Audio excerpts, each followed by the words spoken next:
प्रिय विद्यार्थियों, स्नातक तृतीय वर्ष हिंदी साहित्य प्रथम प्रश्न पत्र आधुनिक काव्य की पहली इकाई काव्यांश में संकलित दूसरे कवि मैथिली शरण गुप्त के काव्यांश का हम अध्ययन कर रहे थे।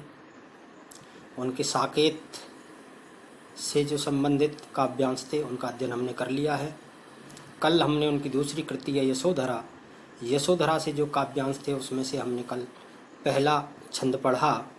वो छंद उस समय का था जब सिद्धार्थ जीवन की निरर्थकता के कारण ज्ञान प्राप्ति के लिए अपनी पत्नी यशोधरा और पुत्र राहुल को सोता हुआ छोड़ करके ज्ञान प्राप्त करने के लिए, सिद्धि प्राप्त करने के लिए चले जाते हैं।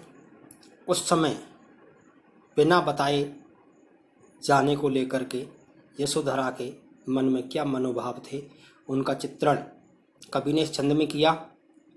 आज दूसरा छंद है, एकदम उसके विपरीत है।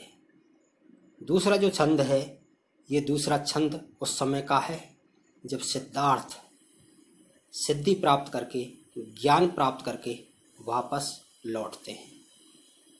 अब जब वापस लौटते हैं तो उस समय यशोधरा की मनोदशा, यशोधरा के मनोभाव क्या हैं और वो अपने मन को कैसे समझाती है, ये हम दूसरे पद में देखते हैं। तो आइए आप स्क्रीन पर देखें दूसरा पद। ये स्क्रीन पर आप दूसरा पद देख रहे हैं। रे मन आज परीक्षा तेरी, विनती करती हूँ मैं तुझसे, बात न बिगड़े मेरी। अब तक जो तेरा निग्रह था, बस अभाव के कारण वह था। लोभ न था जब लाभ न यह था, सुन अब स्वागत भेरी, रे मन आज परीक्षा तेरी। देखिए, जैसा कि मैंने अभी आपको पहले बताया, ये पद उस समय का है जब सिद्धार्थ सिद्धि प्राप्त करके वापस लौट करके आते हैं।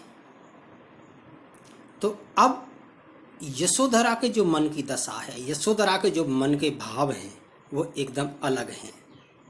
पहले शिकायत थी पहले वाले पद में कि गए तो मुझसे कह करके जाते, मैं उन्हें नहीं रोकती, अपने हाथों से सजा करके भेज देती। लेकिन उनका जो जाने का तरीका था, चोरी चोरी गए, चुपके चुपके गए, बिना बताए गए, उसको लेकर के एक मन में नाराजगी थी, आक्रोश था। लेकिन आज मनोभाव दूसरा है, क्योंकि सिद्धार्थ सिद्धि प्राप्त करके लौट आए। तो देखिए क्या कहती है यशोधरा, रे मन आज परीक्षा तेरी। अपने मन को समझाती है कि हे मन, आज तेरी परीक्षा है। अर्थात परीक्षा क्या है?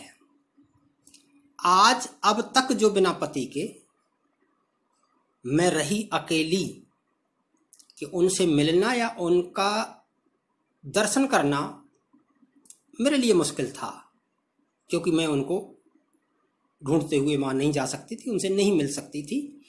तो उनका ना होने का अभाव मेरे पास था। इसलिए जो सिर्फ मन में बात थी, लेकिन उनके दर्शन करने के लिए, उनसे मिलने के लिए मैं जा नहीं सकती थी। तो इसीलिए आज तो वो आ रहे हैं, लौट करके आ गए हैं, इसलिए अब उनके दर्शन करने जाऊं। लेकिन वही तरीका जो उन्होंने अपनाया, गलती उन्होंने की, इसलिए अब उचित नहीं है जैसे और लोग दर्शन करने के लिए जा रहे हैं, मिलने के लिए जा रहे हैं, मैं भी जाऊं। इसलिए अब मन तेरी परीक्षा है, यानी अब तू अब नियंत्रण रख पाता है। भाई पहले तो अभाव के कारण नियंत्रण था, क्योंकि सिद्धार्थ थे ही नहीं, इसलिए नियंत्रण था मन पर। इसलिए आज जबकि वो आ गए हैं शहर में, इसलिए आज मन को रोके रखना बड़ा मुश्किल काम है। इसलिए अपने मन से कहती है, समझाती है कि हे मन, आज तेरी परीक्षा है। तेरा असलियत तो जो नियंत्रण का अब पता चलेगा। विनती करती हूं मैं तुझसे। देखिए क्या कहती है कि हे मन, मैं तुझसे ये विनती करती हूँ, निवेदन करती हूँ, अनुनय करती हूँ। क्या? बात न बिगड़े मेरी, मेरी बात को बिगड़ने मत देना। क्या बात बिगड़ रही है? भाव क्या है कि अब तक तो अभाव के कारण, क्योंकि सिद्धार्थ थे ही नहीं इसलिए मन नियंत्रण में था। असलियत में तो नियंत्रण का अब पता चलेगा जब ये पता चल गया है कि सिद्धार्थ आ गए हैं लौट करके। इसलिए अब मन को बस में रखना, अब मन को रोके रखना, अब मन को नियंत्रण में रखना, ये अब परीक्षा है मन की। अब पता चलेगा मन कितना नियंत्रण में रहता है। इसलिए वो निवेदन करती हैं कि मेरी बात को बिगड़ने मत देना, मेरी बात को बनाए रखना। अब तक जो तेरा निग्रह था, निग्रह कहते हैं नियंत्रण, बस में रहना, किसका? पति से ना मिलने का, पति के दर्शन ना करने का, सिद्धार्थ से ना मिलने। अब तक तो अभाव था क्योंकि सिद्धार्थ थे ही नहीं इसलिए नियंत्रण था। अब तक तो तेरा निग्रह था, अब तक जो तेरा निग्रह था ना, अब तक जो तेरा नियंत्रण था ना, वो क्या? बस अभाव के कारण वह था। किसके कारण था नियंत्रण? अभाव के कारण।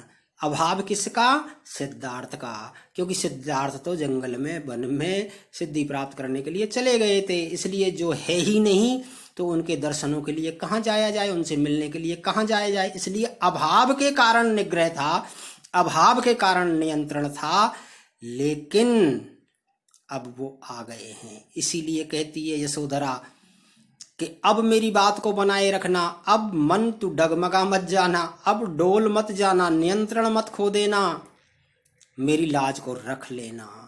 इसलिए कहती हैं अब तक जो तेरा निग्रह था बस अभाव के कारण था, अब तक तो प्रियतम के अभाव के कारण तेरे पर नियंत्रण था, लेकिन अब क्या है? लोभ न था जब लाभ न यह था, सुन अब स्वागत भेरी रे मन आज परीक्षा तेरी। लोभ न था जब लाभ न यह था, जब अभाव था तब उनसे मिलने का, उनके दर्शनों का लोभ भी न था। और देखिए लोभ से ही लालच पैदा होता है, और जब लोभ भी न था क्योंकि वो थे नहीं, और यदि लोभ पर नियंत्रण नहीं हो पाता तो जब लाभ न ये था तो कहीं लाभ भी दिखाई नहीं दे रहा था कि वो मिलेंगे कि नहीं मिलेंगे, दर्शन देंगे कि नहीं देंगे, कि उनको मना के ला पाऊंगी नहीं ला पाऊंगी, इसलिए कोई लाभ भी दिखाई नहीं दे रहा था। तो क्या कह रही है यशोधरा? लोभ न था उस समय जब वो थे नहीं, तब लोभ नहीं था मन में, और वो लोभ, वो लालच जब लाभ न यह था, उनसे मिलने का, उनके पास जाने का कोई लाभ भी नहीं दिखाई दे रहा था। यानी जो लोभ था वो लाभकारी दिखाई नहीं दे रहा था, लाभ नहीं दिखाई दे रहा था। लेकिन अब क्या है? सुन अब स्वागत भेरी। भेरी कहते हैं आवाज, स्वागत की भेरी कहते हैं स्वागत में बजने वाले बाजे, भेरी। जब किसी व्यक्ति का आगमन होता है तो हम स्वागत सत्कार के लिए ढोल बाजे लेकर के उसको लेकर के आते हैं, स्वागत सत्कार करते हैं। ऐसे ही जब सिद्धार्थ लौट करके आ रहे हैं तो लोग बाग ढोल बाजे लेकर के उनको स्वागत करके ला रहे हैं। तो उन ढोल बाजों की, उस स्वागत की जो आवाज़ है, जो बाजे बज रहे हैं उनकी जो आवाज़ है वो सुनाई दे रही है यशोधरा को। इसलिए यशोधरा कहती है सुन अब स्वागत भेरी। पहले तो जो लोभ था वो लाभकारी नहीं था क्योंकि सिद्धार्थ जा चुके थे, उन तक जाना, उनके दर्शन करना, उनको समझाना मुश्किल था, इसलिए लाभकारी नहीं था। लेकिन अब तो वो आ गए हैं। सुन अब स्वागत भेरी, उनके स्वागत की जो भेरी हैं, जो स्वागत के बाजे हैं वो सुनाई दे रहे हैं। रेमन आज परीक्षा तेरी। अब जब सुनाई दे रहे हैं, आपने देखा होगा जब कोई बाजे बजते हैं तो अनायास ही हम घरों से निकल के देखने लगते हैं कि देखें क्या हो रहा है। ऐसे ही मन को नियंत्रण में रखना। अपने मन को कहती रे मन आज परीक्षा तेरी, हे मन आज तेरी परीक्षा है, क्योंकि अब तो स्वागत के बाजे सुनाई देने लगे हैं, इसलिए अब तू कितना नियंत्रण में रहता है। आज तेरी परीक्षा है, तू मेरी बात को बनाए रखना। और आगे लिखती हैं दो पग आगे ही वह धन है, देखिए क्या लिखती हैं, दो पग आगे ही वह धन है, अवलंबित जिस पर जीवन है, पर क्या पथ पाता यह जन है, मैं हूं और अंधेरी, रे मन आज परीक्षा तेरी। क्या कहती हैं आगे यशोधरा कि मन दो पग आगे ही वह धन है। धन कौन? पति सिद्धार्थ। दो पग दो कदम आगे ही, यानी अब वो शहर में प्रवेश कर चुके हैं और मेरे घर से दो पग का भाव क्या है, थोड़ी दूर ही। अब वो मेरे प्रियतम, अब मोरे वो जीवन के धन, अब दो कदम ही अर्थात थोड़ी दूर ही आगे हैं। अवलंबित जिस पर जीवन है, अवलंबित कहते हैं सहारा, आश्रित वो प्रियतम, वो धन जिस पर मेरा सारा जीवन आश्रित है, वो सिर्फ थोड़ी ही दूर हैं, दो पग आगे ही हैं। पर क्या पथ पाता यह जन है। अब देखिए यहां फिर प्रश्नवाचक चिन्ह लगा हुआ है। यहां पर यशोधरा ने फिर व्यवस्था पर प्रश्न खड़ा किया है। थोड़ी दूर ही हैं, लोग बाग दर्शनों के लिए जा रहे हैं, मिल रहे हैं, स्वागत कर रहे हैं, लेकिन पर क्या पथ पाता यह जन है। यह जन कौन? खुद यशोधरा, उनका पुत्र राहुल। क्या अब उस रास्ते पर ये यशोधरा भी जाए, उनके दर्शन करे, उनका स्वागत करे, उनसे मिले? प्रश्न खड़ा कर दिया है। क्या करना है पता नहीं, पर क्या पथ पाता ये जन है। क्या यशोधरा और राहुल को भी उसी रास्ते पर जाकर के उनका स्वागत करना चाहिए, उनसे मिलना चाहिए, उनके स्वागत में शरीक होना चाहिए? उसी रास्ते पर जो और लोग गए उसी रास्ते पर इनको भी जाना चाहिए। कहती है मैं हूं और अंधेरी। यहां मैं हूं और सामने अंधकार है। अंधकार यानी अनिर्णय की स्थिति, निर्णय नहीं कर पा रही है कि क्या करना चाहिए क्या नहीं। रे मन आज परीक्षा तेरी। हे मन, इस अनिर्णय की स्थिति में अब तेरी असली परीक्षा है। अब देखते हैं कि तू कितना नियंत्रण में रहता है और कितना निग्रह कर पाता है। और आगे वाला छंद देखें। यदि वे चल आए हैं इतना, तो दो पद उनको है कितना, क्या भारी वह मुझको जितना, पीठ उन्होंने फेरी रे मन आज परीक्षा तेरी। वे यदि वे चल आए हैं इतना, वन से लेकर के और नगर तक, इतना वो चल करके आ गए हैं, इतनी दूरी करके तय करके वो आ गए हैं। यदि वे चल आए हैं इतना, यानी जंगल से लेकर के शहर तक, नगर तक वो आ गए हैं, इतना चल के आ गए हैं, तो दो पद उनको है कितना। देखिए यहां फिर प्रश्नवाचक चिन्ह है। जब नगर में आ गए हैं तो फिर घर की दूरी कितनी दूर है, घर कितना दूर है। जब नगर में शहर में प्रवेश कर चुके हैं तो फिर घर कितना दूर रह गया, दो पद अर्थात दो कदम अर्थात थोड़ी दूर। भाव क्या है कि जब वो शहर में आ ही गए हैं, इतना चल करके जंगल से वन से शहर में आ गए हैं, तो फिर अब उन घर कितना दूर है। प्रश्नवाचक चिन्ह है। क्या भारी वह मुझको जितना, फिर प्रश्नवाचक चिन्ह है। ये दो कदम चलना, शहर से और घर तक आना, उनके लिए क्या भारी है, मुश्किल है। जब शहर में आ गए तो वो घर भी आ सकते हैं, लेकिन क्या भारी वह मुझको जितना, जितना मुझे भारी है, मैं घर से निकल के वहां तक जाऊं। अब आप देखिए दूरी ज्यादा नहीं है, इसलिए नहीं कह रही यशोधरा कि मैं घर से निकल के वहां तक कैसे जाऊंगी, मेरे लिए असंभव है। भाव क्या है, भाव यह है कि घर छोड़ करके सिद्धार्थ गए थे, मुझे बिना बताए गए थे। उनका वो जाना, चुपके से जाना, चोरी चोरी जाना, ये तरीका उचित नहीं था। इसलिए पीठ उन्होंने फेरी, अर्थात पीठ फेरना, चुपके से जाना, बिना बताए जाना। उन्होंने, मैंने उनसे पीठ नहीं फेरी, मैं चुपके से नहीं गई उनको छोड़ करके, वो मुझे चुपके से छोड़ करके गए, इसलिए पीठ उन्होंने फेरी है।